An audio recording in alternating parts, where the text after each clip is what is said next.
Hey guys, welcome to my channel. Today we are going to read in the 1 Year Bible. We're going to read Exodus 23:14 through 25:40. 3 times a year you are to celebrate a festival to me. Celebrate the festival of unleavened bread. For 7 days eat bread made without yeast, as I commanded you. Do this at the appointed time in the month of Aviv.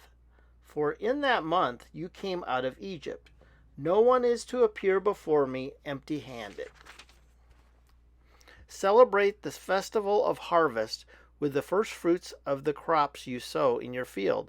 Celebrate the festival of ingathering at the end of the year when you gather in your crops from the field. 3 times a year all the men are to appear before the sovereign Lord. Do not offer the blood of a sacrifice to me along with anything containing yeast. The fat of my festival offerings must not be kept until morning. Bring the best part of the first fruits of your soil to the house of the Lord your God. Do not cook a young goat in its mother's milk. See, I am sending an angel ahead of you to guard you along the way and to bring you to the place I have prepared. Pay attention to him and listen to what he says. Do not rebel against him. He will not forgive your rebellion since my name is in him. If you listen carefully to what he says and do all that I say, I will be an enemy to your enemies and will oppose those who oppose you. My angel will go ahead of you and bring you into the land of the Amorites, Hittites, Perizzites, Canaanites, Hivites, and Jebusites, and I will wipe them out. Do not bow down before their gods or worship them or follow their practice.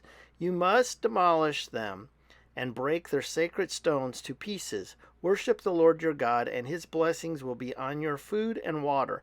I will take away sickness from among you, and none will miscarry or be barren in your land. I will give you a full lifespan. I will send my terror ahead of you and throw into confusion every nation you encounter. I will make all your enemies turn their backs and run.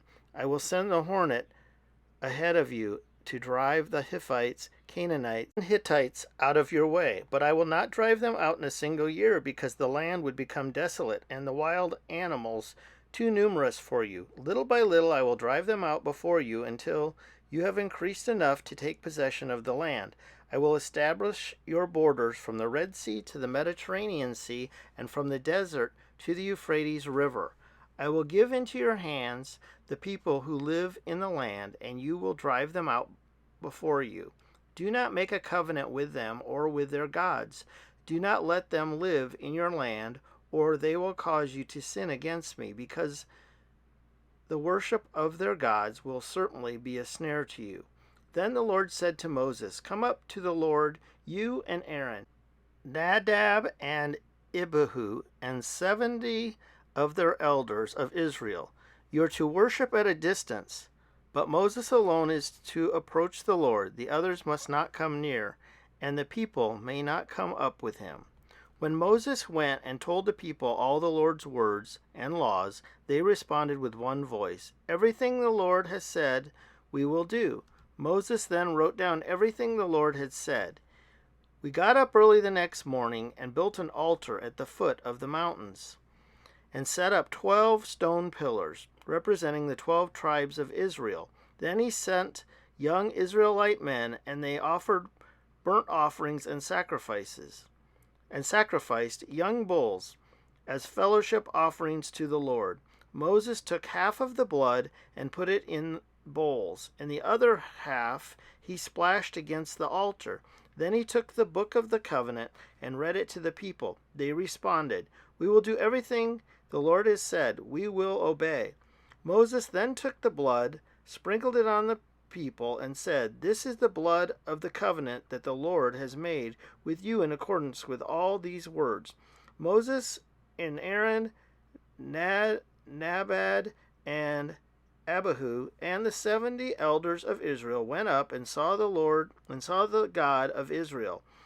Under his feet was something like a pavement made of lapis lazuli as bright blue as the sky. God did not raise his hand against these leaders of the Israelites. They saw God and they ate and drank. The Lord said to Moses, "Come up to me on the mountain and stay here, and I will give you the tablets of stone with the law and commandments I have written for their instructions." Then Moses set out with Joshua his aide, and Moses went up on the mountain of God. He said to the elders, "Wait here for us until we come back to you.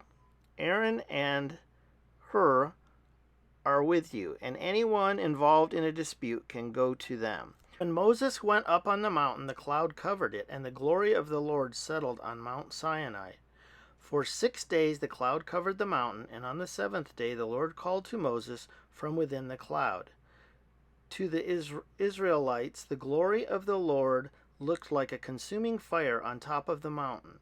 Then Moses entered the cloud as he went up the mountain, and he stayed on the mountain 40 days and 40 nights.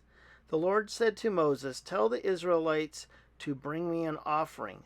You are to receive the offering for me from everyone whose heart prompts them to give.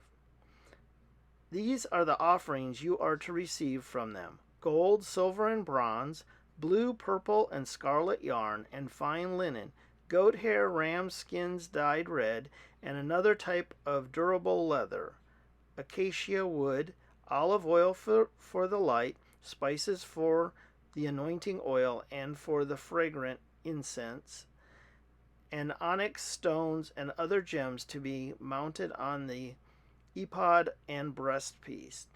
Then make a sanctuary for me, and I will dwell among them. Make their tabernacle and all its furnishings exactly like the pattern I will show you.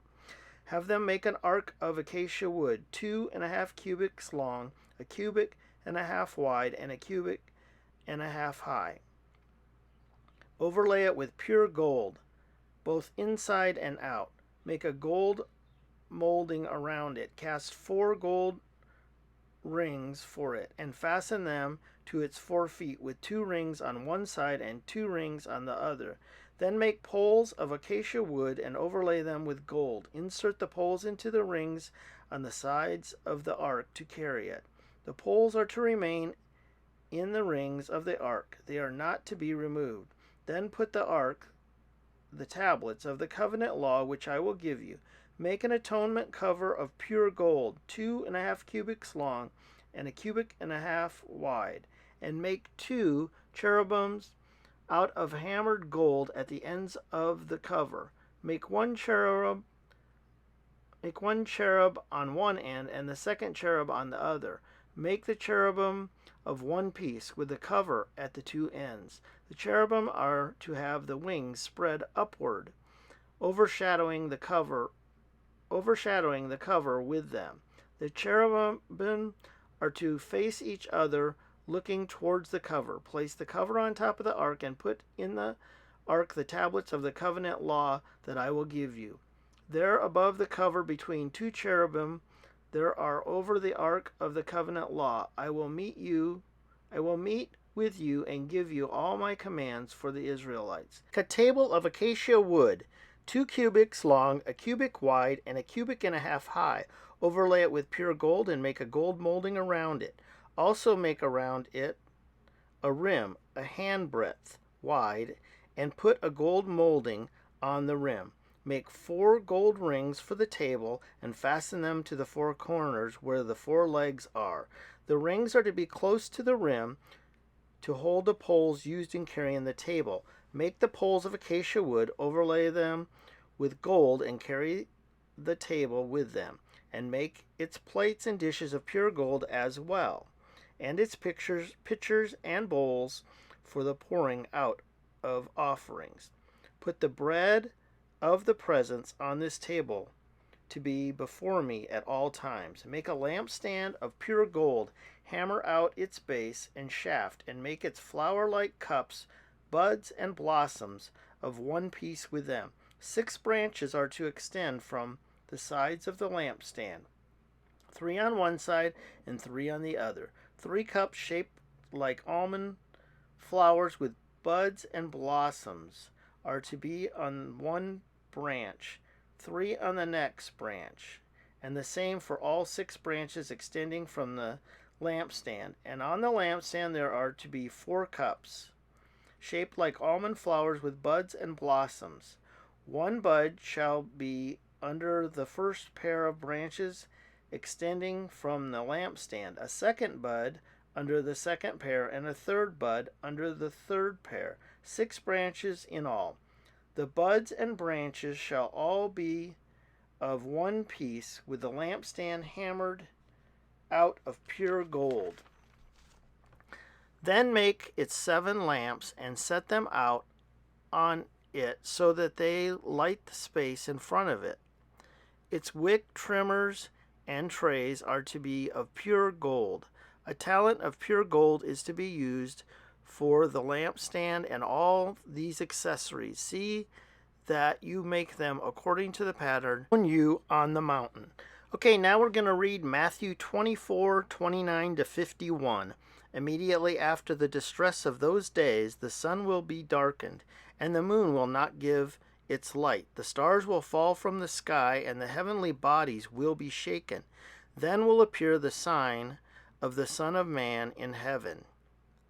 And then all the peoples of the earth will mourn when they see the Son of Man coming on the clouds of heaven with power and great glory.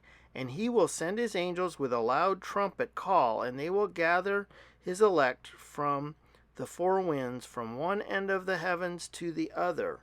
Now learn the lesson from the fig tree. As soon as its twigs get tender and its leaves come out, you know that summer is near. Even so, when you see all these things, you know that it is near, right at the door. Truly I tell you, this generation will certainly not pass away until all these things have happened. Heaven and earth will pass away, but my words will never pass away. But about that day or hour no one knows, not even the angels in heaven nor the Son, but only the Father. As it was in the days of Noah, so will it be at the coming of the Son of Man. For in the days before the flood, people were eating and drinking, marrying and giving in marriage, up to the day Noah entered the ark, and they knew nothing about what would happen until the flood came and took them away. This is how it will be at the coming of the Son of Man. 2 men will be in the field, one will be taken and the other left. 2 women will be grinding with a handmill, one will be taken and the other left. Therefore keep watch, because you do not know on what day your Lord will come. But understand this, if the owner of the house had known at what time of the night the thief was coming, he would have kept watch and would not have let his house be broken into. So you also must be ready, because the Son of Man will come at an hour when you do not expect him. Who then is the faithful and wise servant, whom the master has put in charge of the servants in his household to give them their food at the proper time? It will be good for the servant whose master finds him doing so when he returns. Truly I tell you, he will put him in charge of all his possessions. But suppose that the servant is wicked and says to himself, my master is staying away a long time, and he then begins to beat his fellow servants and to eat and drink with drunkards. The master of that servant will come on a day when he does not expect him, at an hour he is not aware of. He will cut him to pieces and assign him a place with the hypocrites, where there will be weeping and gnashing of teeth. So now we're going to read Psalm 31 through 12, a song for the dedication of the temple of David. I will exalt you, Lord, for you lifted me out of the depths and did not let my enemies gloat over me. Lord my God, I called to you for help, and you healed me. You, Lord, brought me up from the realm of the dead. You spared me from going down to the pit. Sing the praises of the Lord with his faithful people. Praise his holy name, for his anger lasts only a moment, but his favor lasts a lifetime. Weeping may stay for the night, but rejoicing comes in the morning. When I felt secure, I said, I will never be shaken. Lord, when you favored me, you made my royal mountain stand firm. But when you hid your face, I was dismayed. To you, Lord, I called. To the Lord I cried for mercy. What is gained if I am silenced, if I go down to the pit? Will the dust praise you? Will it proclaim your faithfulness? Hear, Lord, and be merciful to me. Lord, be my help. You turn my wailing into dancing. You remove my sackcloth and clothe me with joy, that my heart may sing your praises and not be silent. Lord, my God, I will praise you forever. So now we're going to read Proverbs 7:24 through 27. Now then, my sons, listen to me. Pay attention to what I say. Do not let your heart turn to her ways or stray into her paths. Many are the victims she has brought down. Her slain are a mighty throng. Her house is a highway to the grave, leading to the chambers of death. That's going to do it for this week in the 1 Year Bible. If you are new here, make sure you do consider subscribing and hit the notification bell as well. And while you're at it, why don't you leave a like? And we will see you next time.